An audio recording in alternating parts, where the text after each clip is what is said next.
Hello everyone, I hope you're all doing okay at the moment. We thought in the time of lockdown it would be a good idea to try and do a pet examination video. So I've got my two little helpers at home, so you might hear some giggling from time to time. But general plan is, because of course when you phone up we might ask you to do certain things, so I thought I'd just do a quick run through of how we would normally examine a pet. So generally most vets will examine pets from head to tail. So just starting looking at my neighbour's cat just climbing along the border. Just have a little look at the white of the eye first of all, and then maybe the pink of the eye by bringing the eyelid down.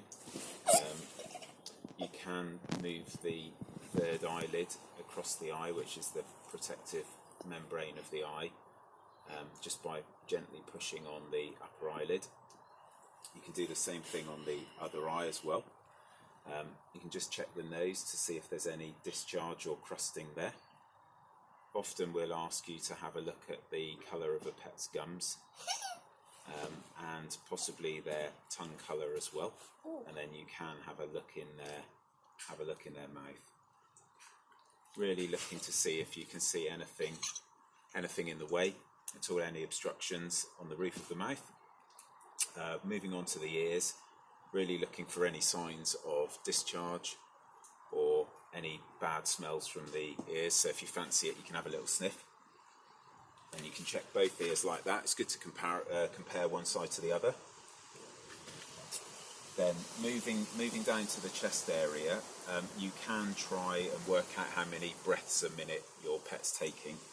We probably normally do 15 seconds, count the number of breaths and then times it by 4 to give our breathing rate per minute.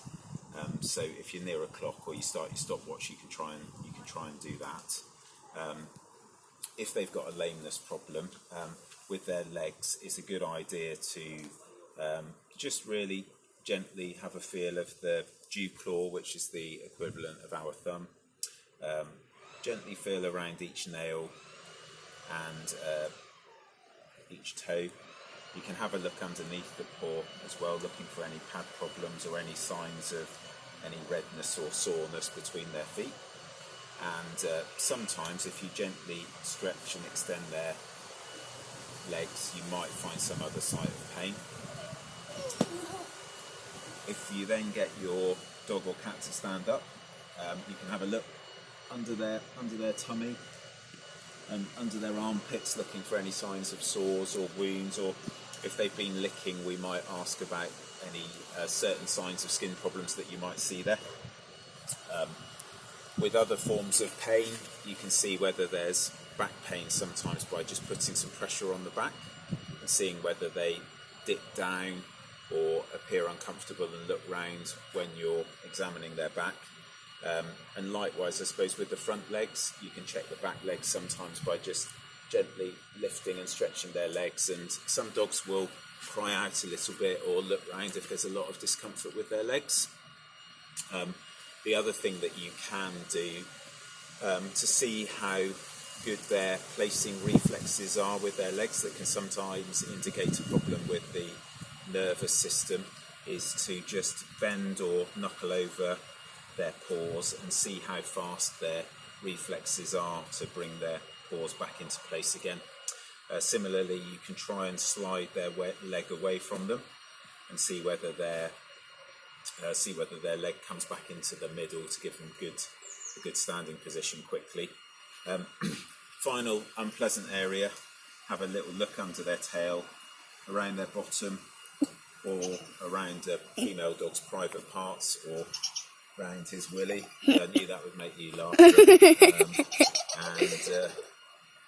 And then also just general check of the skin, looking for any signs of dandruff.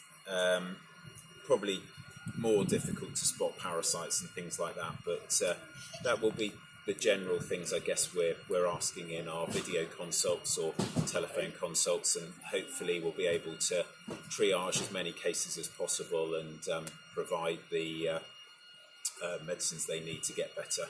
So well done, Elba. We're going to get you some treats now, Good boy. Take care, everyone, and we'll catch up with you again soon. Yeah, bye. Bye.